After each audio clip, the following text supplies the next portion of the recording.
man, I'm feeling good about the value dogs, to be honest. Even though it was a rough week last week. Bro, we're doing great. We are making our listeners so much money. It's ridiculous. All they have to do is not listen to us. Yeah, go the other way. Do not listen to anything we said. Last week, we went a combined 1-5. And Wow. John was able to clip one of the 3 underdogs that covered last week. With his Indianapolis Colts. We both liked that line. Like I said, I would have taken Colts. it if I knew the Colts were plus. I thought they were -1. So yeah, last week, underdogs, they go 3-10-1. We finally have a push. I don't think we've noted a push yet in a while. And then the week before, the underdogs went 4-10. So the last 2 weeks, underdogs are 7-20-1. And we've gotten 3 of those. So not a bad percentage, all things considered. Yeah, well said. But I like to think, I think you told me before we started, we are each 6-12 so far on the season. Yes. That means if you are betting against us, you are 24-12 on your bets on the year. You are welcome for doubling your value. We're here all week, so please keep coming back. Yes. So just so everybody knows, over the course of the season, the underdogs are currently 45% against the spread. So sub 50%, which is what we expect based on those last 2 weeks. But we'll get it back. Yeah, we'll get it back. So, John, I went first last week. You can have the first pick this week. Wow, that is awfully generous of you. And there's so many good picks to choose from. I've got 3, and I'm not wavering. So if you pick one of mine, that's totally fine. Well, yeah, we're not. We need to come back here. We can't. Yeah, we're not trying to pick 6 different games. There's no way the underdogs have 6 different wins. Correct. Not taking Saints plus 2.5 against the Broncos. I'll tell you what there. No, with my first pick, and this is going to be a barn burner right out of the gates. I don't care. I have no fear. I'm not afraid of you, listeners. I'm in Okanagan. You can't even find me. I am taking the New England Patriots plus 6 against the Jacksonville Jaguars. This is kind of a vibes gut check type of call. The Jaguars are completely disintegrating before our eyes. Doug Peterson is literally watching his professional coaching life come to an end. His seat is on fire as we speak, yeah. Yeah.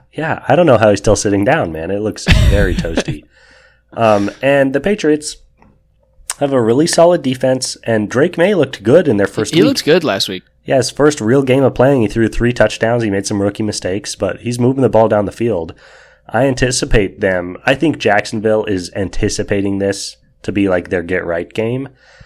And if the Patriots get the ball first and move the ball down the field and score a touchdown, like, I'm expecting that, like, SpongeBob meme where it's all the SpongeBobs running around with the room on fire. That'll be Doug Peterson's head if Drake May leads a scoring drive on his first drive of the game. I just see major disintegration potential for this Jacksonville team. In London, again, how is this team? It's going to be the London Jaguars here in a couple weeks. And it's also 6 points, which is a big spread. And while the underdogs have not been doing great on the year, the bigger dogs have been doing better in terms of covering the spread and winning outright. So give me plus 6. Give me the New England Patriots. Can't believe I'm betting on Drake May. Wow. Yeah. So I had this one on my list right before the podcast. And then I hopped on and I was like, I thought about it more and I was like, the Jaguars have been in London for a week. Ramondre Stevenson is not expected to play. But Drake May did inspire me. I was this close to keeping it on my list, and then I decided to take it off in favor of another game. But I like the pick. I just worry that this is the Jaguars get-right game, and we'll see what happens with that one. Bro, you say they've been in London a week like that's an advantage. Just think about what all that bangers and mash is going to do to their digestive systems, man. A lot of pints, man. It could be getting messy at halftime. I will tell you what. I think those Jacksonville guts are ready for anything, man. What doesn't kill you makes you stronger. All right. Anyways, with my first pick, I'm going to take the New York Giants plus 3.5 against the Philadelphia Eagles. I think the Giants are actually much better than they've been given credit for this season. And I think in general, they're just like kind of on the rise. Daniel Jones has looked pretty decent. He obviously looked great against the Seahawks. But what it really comes down to is this is Malik Neighbors coming back after a week off. Maybe it was 2 weeks off, but Malik Neighbors, obviously a huge catalyst, but what we really saw was over the last couple of weeks, Daniel Jones was able to find a way to get the football to his other receivers and score touchdowns in other ways. And so the addition of Malik Neighbors, who is obviously the most targeted rookie, I think he has the most yards, or had the most yards at the time of his injury. So I think he'll just be able to integrate back into this offense, and they'll be able to keep doing what they've been doing against an Eagles team who only won by 4 against the Browns. So I don't really know what else there is to say about that. The Eagles, that was a big win for them, and it's the Browns. The Browns have been absolute booty cheeks this entire year. So sure. No, I think that's totally fair. I think the Eagles do look messy. Sirianni, talk about hot seat potential. They're going through some things over in the city of brotherly love. And the Giants are, I'd feel better about this line if they had their star rookie receiver playing. But Danny J's been pretty solid this year, and their defense. Isn't Neighbors playing? I saw he was playing. Oh, he is? He's coming back. I think so. That's why I picked it. I was literally looking at it. This was my substitution game. If that's the case, then I feel great about this line. I'm going to let you have it, but if he's playing, that makes this a much better line because their defense is sneaky underrated. Yeah. Danny J's been really solid, and he's been doing what we've asked Geno to do, which is he's not turning the ball over, which is all you really can ask of a mediocre quarterback. I like that line. Not much to say about it. I'm going to move right into my second pick because I like talking about me. I'm going to take the Kansas City Chiefs plus 1.5 against the 49ers. Thought about it. This Niners team looked awfully sharp against a beat-up Seattle Seahawks defense. The Kansas City defense is one of the best in the NFL. They also have the Zebras helping them out at every single turn. And Mahomes is a guy, he just doesn't... Mahomes' record in, close games is, or I should say, his record in close betting line games is ridiculous. He's so efficient. When the odds makers say this one's a toss-up, he always seems to come out on top. And I want that Mahomes mystique. I want this Kansas City defense. I don't want to root for the horrible Kareem Hunt or the awful Juju Smith-Schuster, but I believe if anybody can get the most out of them, it's Andy Reid and Patrick Mahomes. So give me the Chiefs plus 1.5. Totally fair. This one is it's a rematch of the Super Bowl last year, and obviously we all the Chiefs know how won that one. Yeah. This is the Niners revenge game. Also, if they lose this, they'll be 3-4 and still kind of looking up. So I think the Niners kind of have to win this, and the Chiefs are 6-0. The Chiefs are kind of sitting pretty on their little throne, and they need to lose one at some point. This was the one that I thought they would lose. This is the only reason I avoided it, but I appreciate the pick. I understand it. With my second pick, I'm going to take the Las Vegas Raiders plus 6.5. Wow. At least when I saw it last. Plus 7 now. It's plus 7 now against the LA Rams. The only reason I take this line is because I think it's shifted so much because Cooper Kupp is supposed to be back this week.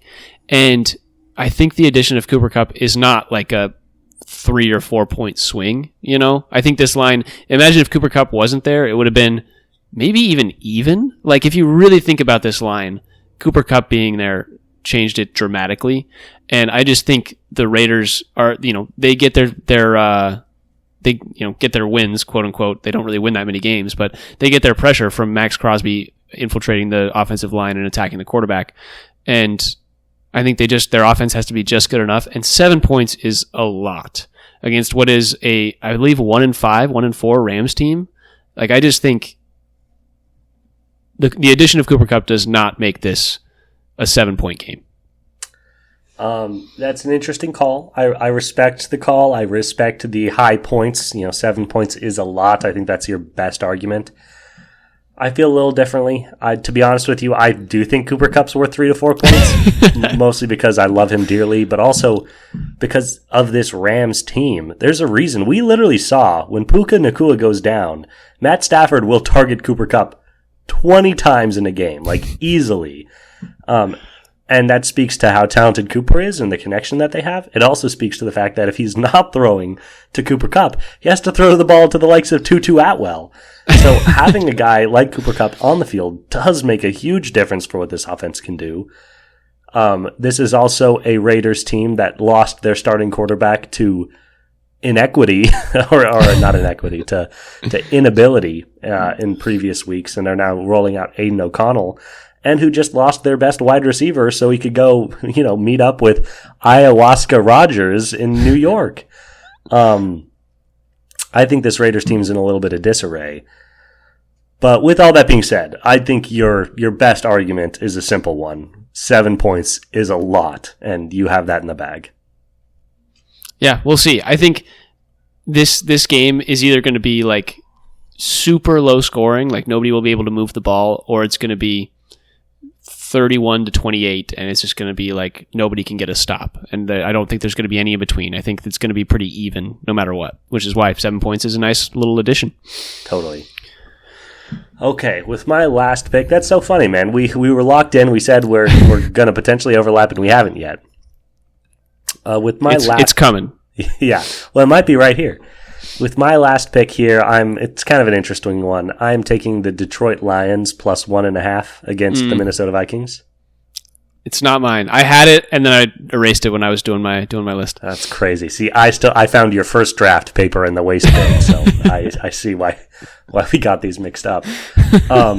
This one's very interesting because obviously Detroit just lost their star defensive player, Aiden Hutchinson, for the season with a tibial fracture, which is very disappointing for the team and for the city and obviously for Aiden. So we're certainly wishing him well. But this Detroit offense has easily looked like the best offense in professional football. I know statistically the Washington Commanders have been. I don't think there's a comparison. I think this Detroit offense is completely electric. Jameson Williams has broken out in such a real way. Amon-Ra's still there. Sam Laporta has basically been an also-ran in their offense. The guy was breaking all the rookie tight end records. He can hardly get a target anymore because of all the offensive success they're finding. Their running game looks amazing.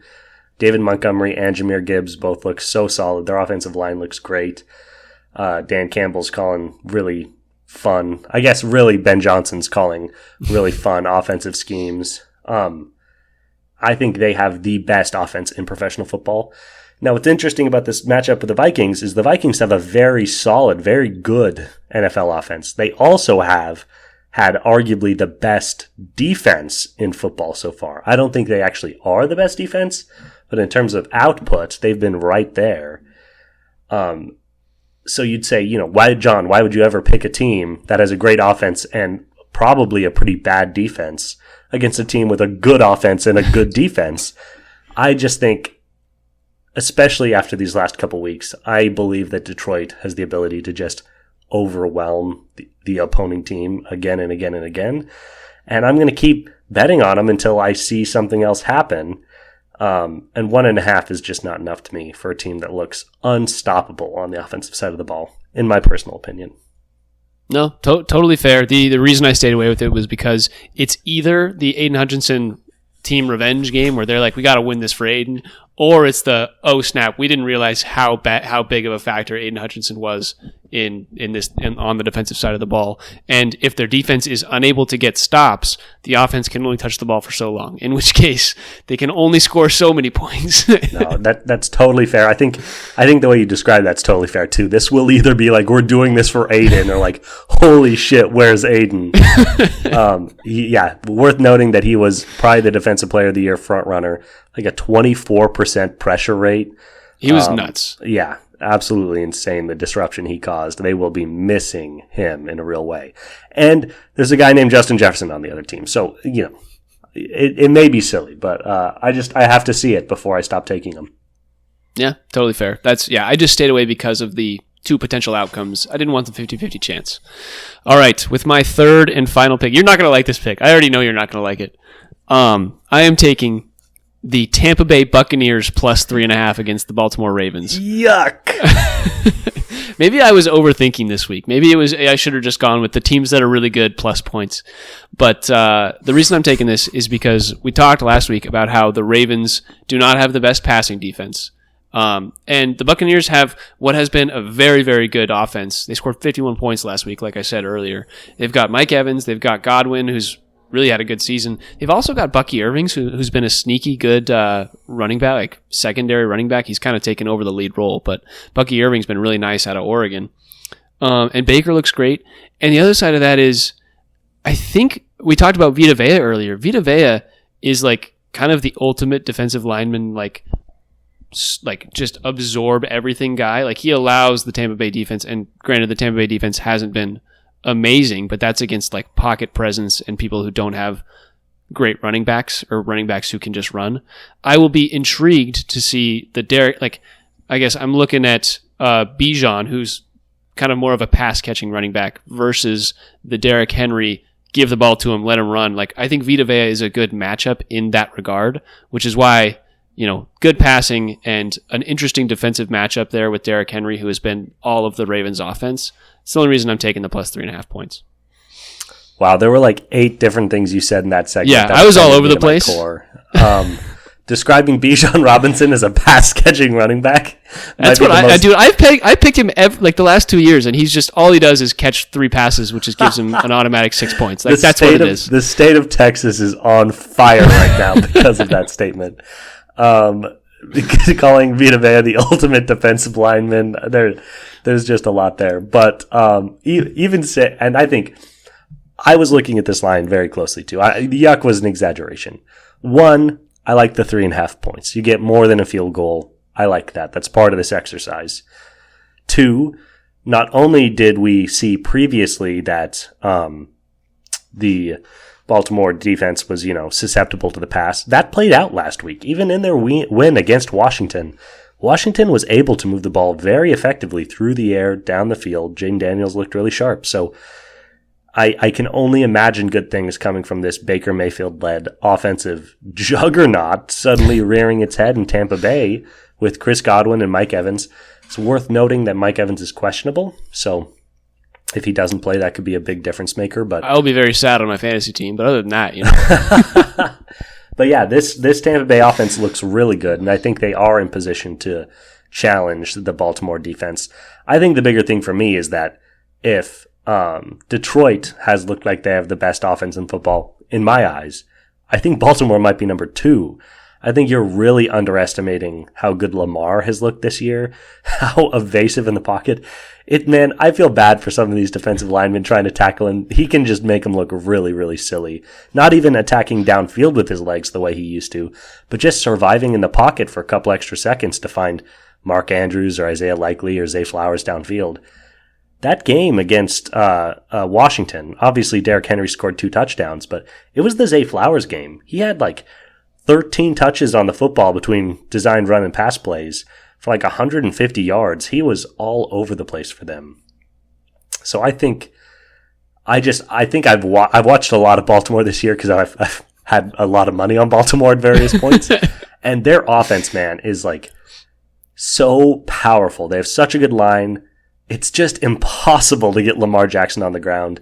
And they have arguably the best running back in football right now. Derrick Henry is just eating people up behind this Baltimore line. So I think I've reached a point where it's like, do not bet against Baltimore.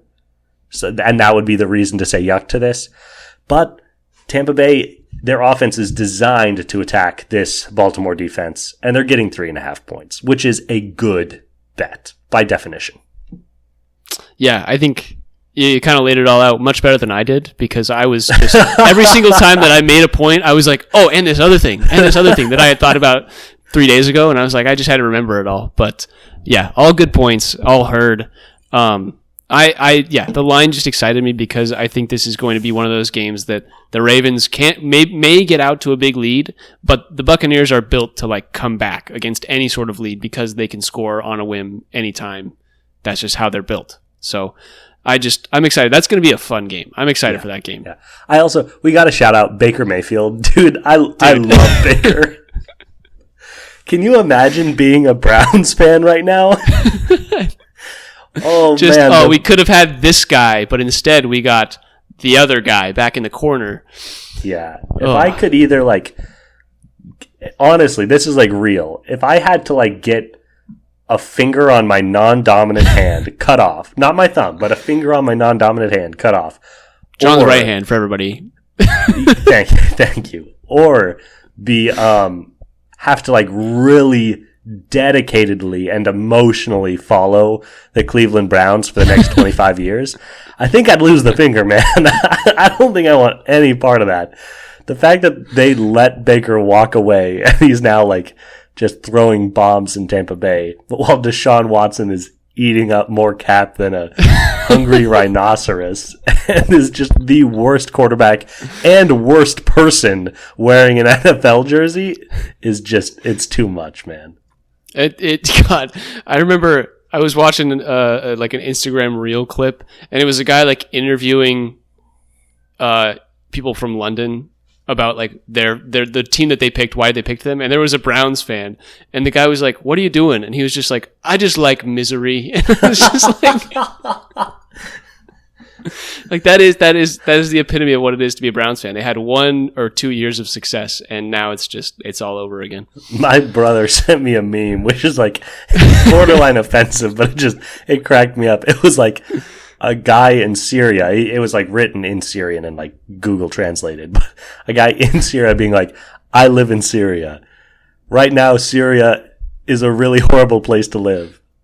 But living in Syria and being a Browns fan is a depth of hell that no human should experience." It's like, oh my guy, I'm sorry to hear that. That's just tough. Oh, love a good meme discussion in the middle of a pod. Yeah, I like that we took a break just to shit on the Browns. Okay, it was needed. Those are our Week 7 value dogs. I'm sure. Cut the value dogs clip there. That's perfect. Yeah, I'm sure we'll have great success.